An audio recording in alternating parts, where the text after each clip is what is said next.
All right. As we create our foundation together here, the first thing we've got to do is figure out exactly where you are financially. Now, I remember back from my financial and my managerial accounting days, there were three forms, three papers that we used often to get an idea of where ourselves or where a company would be financially. We have a statement of cash flows, very important. We find that a lot of businesses, just like people, they struggle with cash flow, and that's where they go wrong.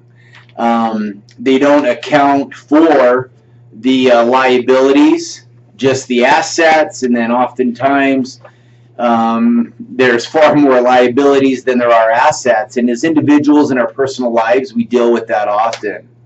Now, the income statement and the balance sheet are very similar. Revenues in the income statement. So this is like sales from merchandise. I'm just going off of this particular form that I printed off. Music lesson income, so a second income that the person has. And then all of their expenses. Here we have costs, depreciation, wages that they pay out, rent, interest on various things, supplies, utilities that you need throughout the month. All of those are expenses, thus they are liabilities. Revenue would be anything that brings money in. Child support, alimony, a second job, selling your baseball cards. Balance sheet is, these serve different functions, but they all move forward in pursuing the same type of number at the end. Hopefully it's a positive number. So your assets, cash, petty cash, investments, money that people give you, whether they owe it to you or it's a gift, even a loan, that can be accounted for differently, but yeah, those would be assets. Your credit cards aren't necessarily assets because that card that you have is access to the bank's money. So that's not your money, but they can be very valuable tools. Now, if you owe those credit cards, they are in fact liabilities, and so your credit cards is something you really want to pay attention to.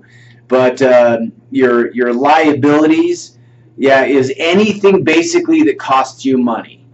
Really focus on those ones, those fixed ones that you have each month, and then of course be aware of the variables, which could be the ones that are different or they are not consistently each month.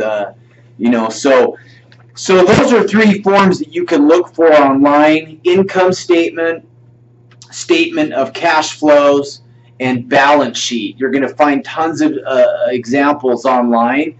So without getting caught up in the definition of those three, on one piece of paper, write out, and this isn't necessarily a focus on any of your debts or those account totals that you have out there, but where does your money go each and every month? So your budget. Now, you pay rent each month, so that is going to be on your sheet of liabilities. Car payment, insurance, food, even gas. There's a few different types of insurances. Now, on your assets, for a lot of you, it's just going to be a job, maybe another job. Maybe you are getting child support. You're going to get something like that. You want to add that up on another piece of paper. Now, what you're going to do when you come up with those two amounts, you're going to take your assets and then you're going to subtract liabilities. And surprisingly enough, a lot of you are going to break just about even because you've gotten so set in your ways that you make money for what you have coming in, which is an interesting thing to know, because this shows you that you go out and get the money that you need. And so if you need more, it's easier to go out and get that money. That's one of the things that the wealth gurus are constantly talking about is, look how you come up with the money that you need right now.